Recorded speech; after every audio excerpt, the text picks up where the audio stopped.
So I'm here to talk to you about some resources to find things that you need. Now, these videos I like to think are a great resource, but there are a lot of them, and I can understand not wanting to watch these videos every single time you have a question.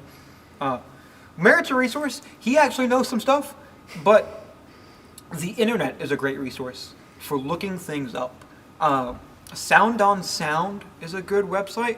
They have a lot of great tutorials on how to mic different instruments, on different types of mics, things like that.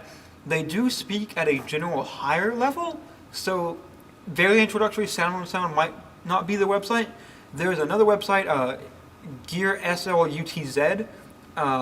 They do a lot of gear reviews. They have different, like if you're thinking about buying a certain microphone, look it up on their website. It's like a forum, so I think it's blocked at school.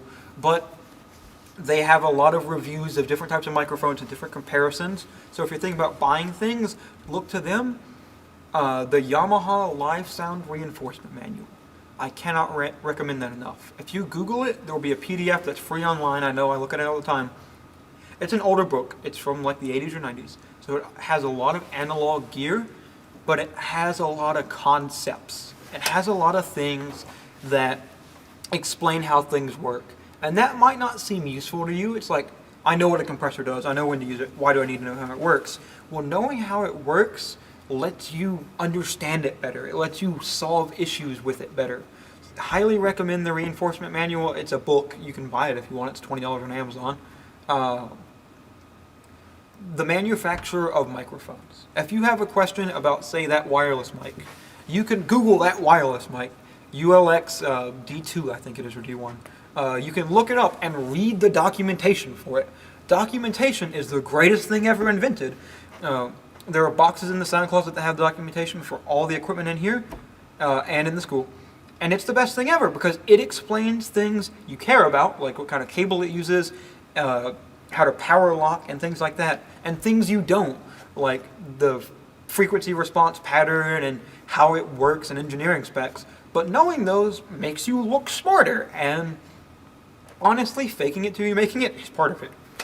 But Googling your issue also. Documentation is a great place. If you're having a specific issue, I highly recommend the documentation, but Googling your problem, simply saying like, how does this work? What does this mean? Lets you learn the issues. Because if you go around asking everybody what something is, or how this issue happened, and no one knows, and you just sit there and let it persist, you're not doing any good. Google your issue. And I know what you're saying, why does he have to say this? But believe me, I've had a lot of crew members in the past that don't know how to Google things. Simply looking up an issue and looking on these websites helps a lot. Most of the techniques I've learned have been from looking online. Thank you. Thank you.